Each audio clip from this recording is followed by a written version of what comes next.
everyone to the CITAP Plus Return of the China Market Educational Series, where we chat with key players in the tourism industry to discuss and highlight important considerations when you are looking to work with the Chinese inbound market. My name is Shan, and I'm happy to host this series. Today's episode is part one of a three-part series highlighting all the answers to all the questions you have for RTOs as you prepare for the return of the China market. As always, there was lots to discuss, so here's a breakdown of the topics. I had the pleasure of chatting with Alice Lin of Cal Travel and Bruce Pan of Zen Travel to discuss their thoughts on recovery and what they're seeing on the ground. The power of this dual interview is the perspective from both Western and Eastern Canada. Let's get into the recap. For those who tuned into the Destination Canada episode, my discussion with our RTO experts proved that there is alignment with the information provided by our DC reps. First and foremost, what was seen in 2023 was largely FITs and small groups. Currently, we still aren't seeing much group travel, but this is expected given the factors such as the exclusion of Canada on China's approved group travel list. Worry not, however, because Chinese travelers are still able to come into Canada via other means, such as conference groups, VFR travel, student groups, and other similar means.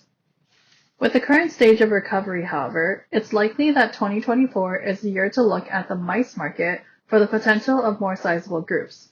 As for tour groups and series groups, we may look ahead into 2025. Suppliers, we know that you often plan far in advance, so perhaps this is a great time to consider strategies for the next couple of years and how to allocate resources for preparation. As I briefly mentioned, at the time of recording, Canada is still excluded from the group travel list released by China's Ministry of Culture and Tourism. So although borders aren't fully closed, this does pose a barrier for group travel. However, there are still direct flights between Canada and China that are in operation. Air Canada, Sitan Airlines, Air China, Hainan Airlines, these are a few of the operations that are still going.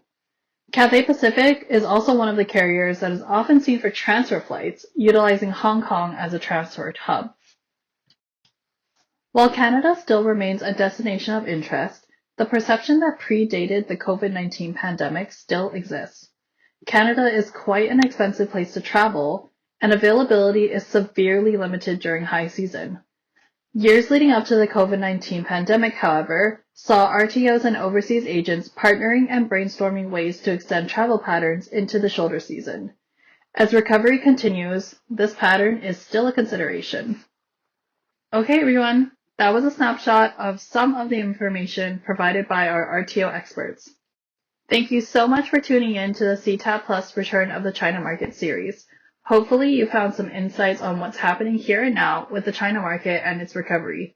Stay tuned for upcoming episodes where we discuss what's potentially next for this market's recovery and how you can best prepare. See you in the next episode.